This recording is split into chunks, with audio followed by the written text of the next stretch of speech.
Hello Internet, and welcome to another episode of Bazzle Spot Live, where we're going to do some more games on Bazzle Spot, because, if you watched Wednesday's video, maybe you believe in the power of Talk Hole in Trick Room now, wow.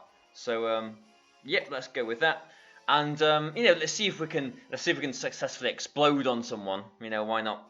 It's just, I suppose this is one of the things with Arcanine, or with Metagross rather at the moment. Arcanine is so common, it's like almost on every team, like literally almost every team Arcanine. So it's a big problem, but we find someone from Japan with an early rating with, lo and behold, an Arcanine. This guy has got his own Snorlax too, though, which could potentially be a little bit of a problem. So, what do we want to do here? Like he's got his Tapu Lele potential too to stop like maybe fake outs and stuff. Yeah, this is a little bit tricky actually. So I'm not going to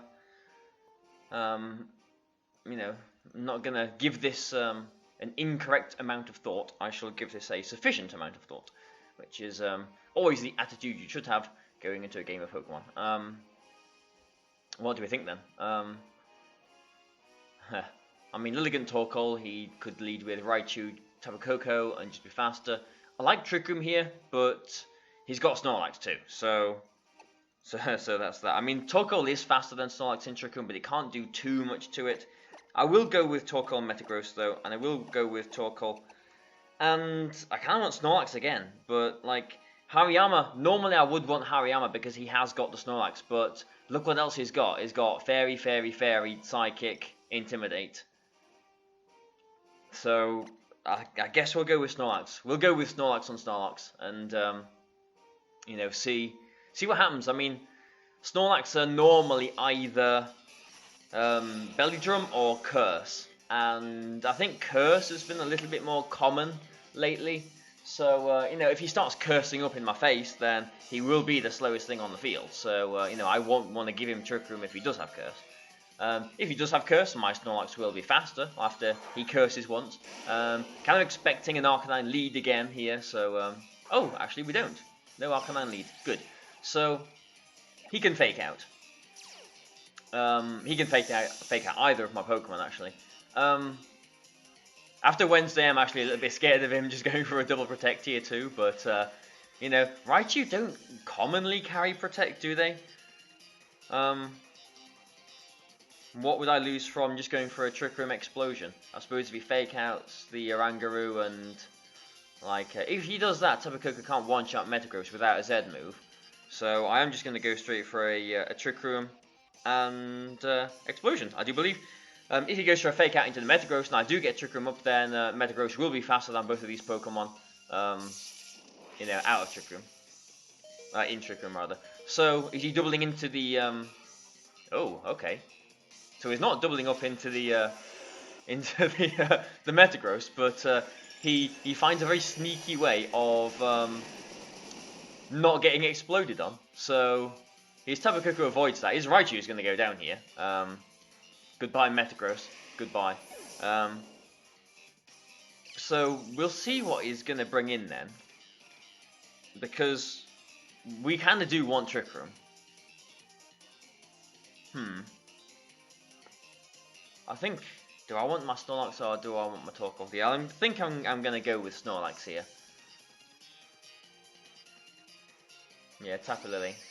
Maybe, yeah, I think Snorlax was probably the better option here then. But a Skydrop and Moonblast is not going to knock out my Oranguru, is it? So, what has he got in the back? So, okay. Tapu Fini and Arcanine could potentially be problems. I mean, we are definitely going to Trick Room here, and we should get the Trick Room up. The Tapu Koko cannot protect here either, because it is Sky Dropping.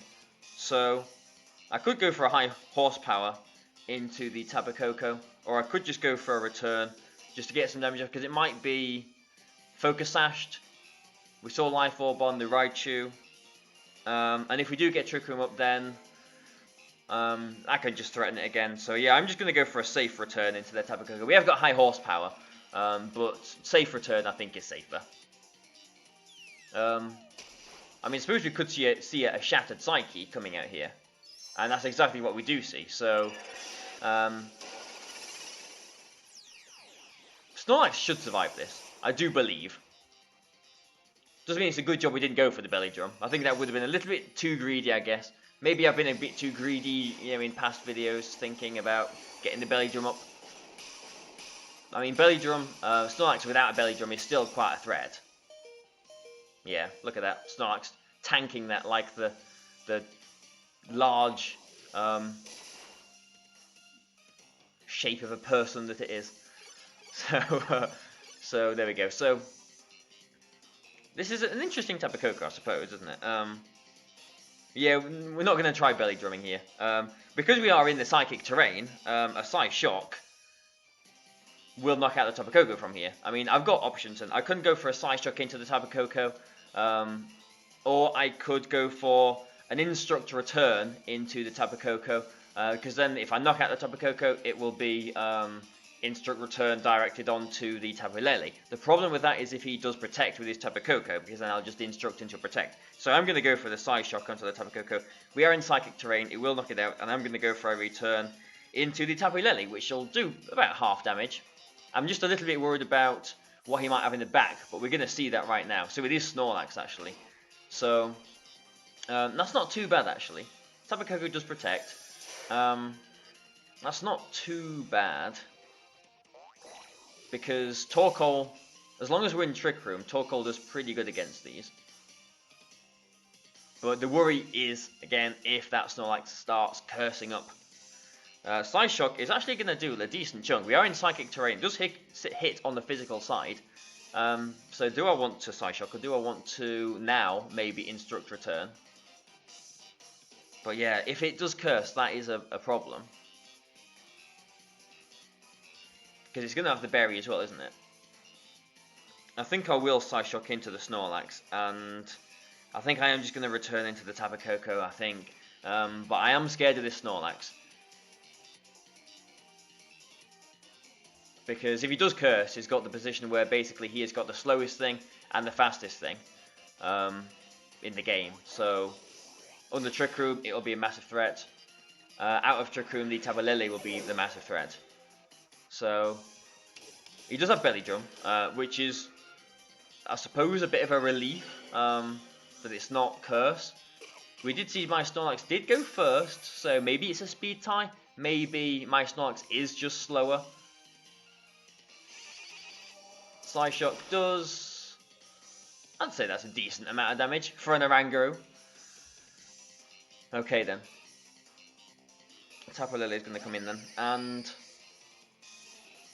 this is pretty scary, to be honest. I mean, the Tapu Lele can't stop Oranguru go for a Trick Room, so as long as I knock the Snorlax out, I can protect the Torkoal and then just Erupt on it the next turn. We've got 2 turns of Trick Room left.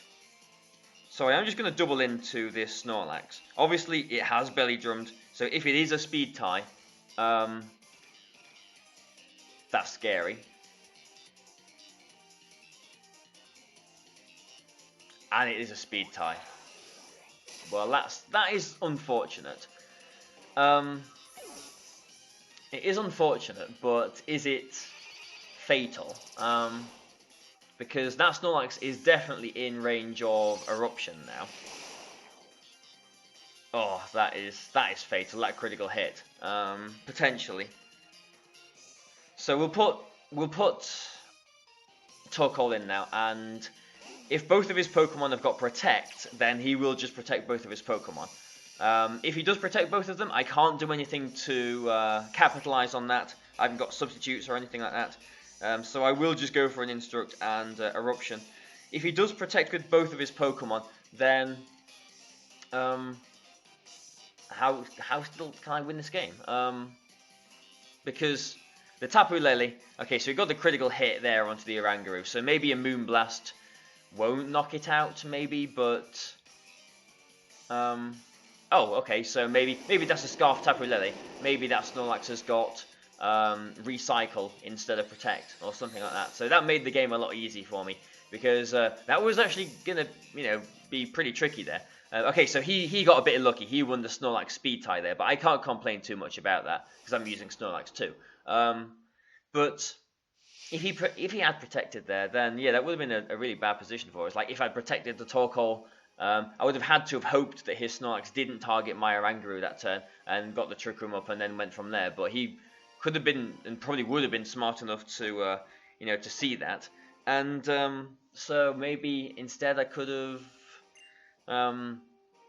just erupted in Trick Rooms, because then if he targeted into the thingy, then a Psychic would probably just knock out the Torkoal. Yeah, I think that was a pretty bad position for us to be in, but we were in that bad position because we did lose that speed tie. So I suppose I can't feel majorly bad about that, but his choice for not running Protect on his Pokemon. So yeah, that's that. The Tapu Lele, can't remember if we did really see it do anything. Maybe it was Scarfed, maybe it wasn't, who knows.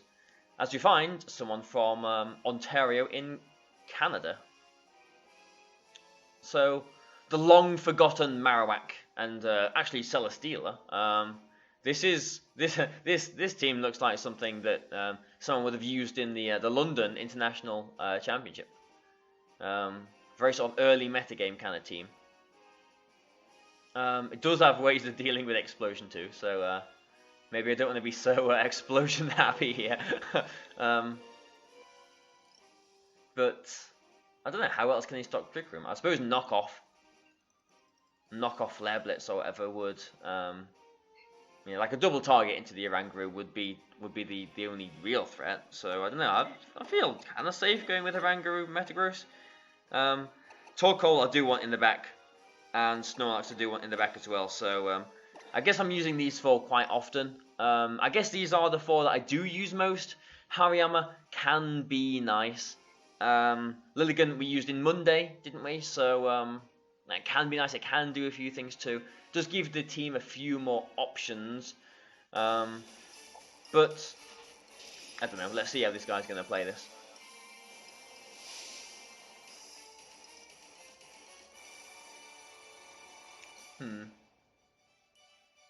So Muck is a pretty tricky Pokemon to deal with too, actually, isn't it? But and then we'll see. And here it is. Here's the Muck Gyarados. So is this guy going to see the explosion coming? That is indeed the question. Because if he doesn't see the explosion coming, I can just explode on both of these Pokemon. And I suppose the only thing that can stop that is a Waterfall Flinch. So let's do it. Let's go for a Trick Room. And an Explosion. And keep our fingers crossed he doesn't protect. But I don't know, like I've said before, I'm pretty sure it's quite obvious. I mean, I suppose it doesn't happen all the time. People don't always explode turn one, and if he does double protect, he does run the risk of me just getting a very free Trick Room off. So, it's just a very big 50-50, I suppose, this, isn't it? So, okay, so no protect. So if we don't flinch here, he's not even targeting the Metagross. So, good. We're finally going to get an explosion off that's going to knock both of our opposing Pokemon out. So if we don't flinch with Oranguru here, we're going to be in a fantastic position. We will get the Trick Room up. We will get a free switch into one of our slow Pokemon. And he's only got 2 Pokemon left. So please don't flinch, Oranguru.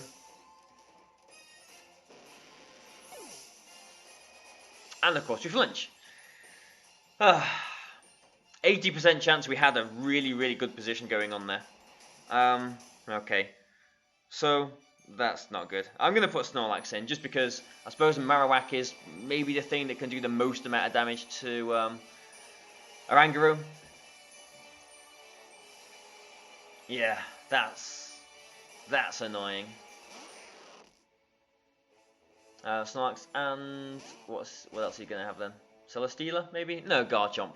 Okay. Yeah, that was the thing that I was worried about most, the Garchomp there. We haven't seen any Z moves from him, so the Garchomp has probably got Tectonic Rage.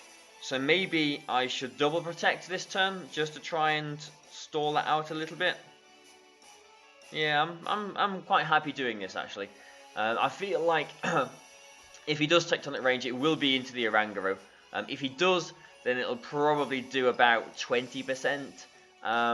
And I won't be in Earthquake range, I don't think, but I would still be in Flare Blitz range. So I don't know, we'll see. That flinch has really sort of messed things up. And he doesn't even go for the Zed move, so so that's that. So he could have actually attacked with Snorlax there. Alright then. So, okay, I guess I don't really want to bring in Torkoal. But if he just doubles into the Oranguru again, I'm not going to be able to stop. Not going to be able to stop. Yeah, I can't stop the happening. You can just knock me out. Put in the Torkoal, then yeah, I mean I suppose it'll survive the turn, but yeah, maybe we will do that. I will put the Torkoal in actually. Or do I want to? I mean, I'm going to get the Sun up eventually, aren't I? I'm just going to return the Garchomp. High horsepower doesn't knock out the Marowak. I'm just thinking that I'm going to be boosting his Flare Blitzes here, just if he does decide to do it into the Snorlax this turn. But I feel like he does need to target the Oranguru just to stop Trick Room going up. So he's not Earthquaking here. Maybe that's a Scarf Garchomp. And Flare Blitz into the Snorlax as well. Okay. I suppose that was safe, wasn't it? I suppose that was a good play from him, because I did just protect the turn before. He had, I guess, like a safe target into the Snorlax there, because even if I did get Trick Room up, I've got Torkoal in the back, and maybe Torkoal could have won, but maybe not. I don't know. I just need to. I don't know. He's going to Flare Blitz into the Oranguru, isn't he? He has got to Flare Blitz into the Oranguru. So I'm going to go for a Flamethrower into the Marowak and try and protect here.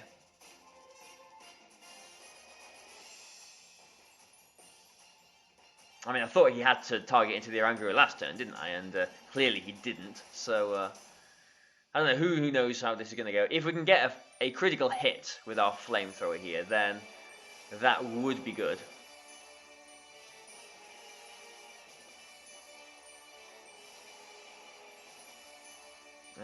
I mean, you know, again, that provides he doesn't go for a Tectonic Rage or something, which he doesn't. So he's okay. What's he doing with his Marowak then? Okay, so he's going for a Bone Meringue. Oh, into the Oranguru as well. So I could have actually gone for an Eruption there, but let's see how much this Flamethrower is going to do. Unfortunately, it's not quite enough. Yeah. So a critical hit there, and we could have protected Torkoal, gone for a Trick Room, and then 2 single target Eruptions would have probably taken out the Garchomp if it isn't Assault Vested. So I guess again I'm going to go for the Flamethrower into the Marowak and try and go for the Double Protect. I feel like it's really the only real way I've got of winning this game. But no, we don't get that. And so basically the flinch has won this guy the game. Oh, and we get some amount of luck there. Unfortunately, I don't think it's going to help us too much, because Oranguru is in a range where, like an Earthquake or even a Dragon Claw will knock it out. But now I suppose we'll see if the Garchomp can swap its moves up or not. I mean, the Oranguru, I suppose I could protect with the Oranguru. Like if he is locked into,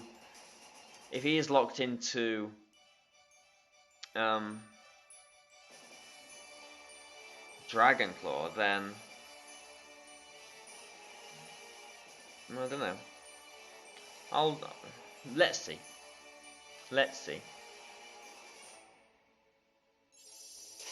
I mean, I can understand why he wouldn't have been going for an Earthquake there. So it looks like he is locked into Dragon Claw. So okay. Sun will be ending soon, but Torkoal is quite good on the physical defensive side. Yeah, I mean, I guess guess we'll try and Trick Room. Yeah, he's not Earthquaking, so he's locked into Dragon Claw. Didn't try and get the double there, just because I think Torkoal should be able to do this now. Like, he can't flinch me or do anything like that with Dragon Claw. And Dragon Claw on Torkoal is probably only going to be doing about 30%. So I think I will need 2 flamethrowers to knock him out from here, but I'm pretty sure Torkoal can take 2 Dragon Claws, so I don't know, this might be another game where Torkoal actually sort of drags us back into the game, and yeah, I mean, another critical hit, Torkoal can easily take that, so yeah, and here we go, let's flamethrower again. So, wow, Torkoal, I mean, okay, so, I suppose looking back on this game, the waterfall flinch on Oranguru was massive. That meant that I lost all of my momentum, and this really is one of the fundamental problems with hard Trick Room teams.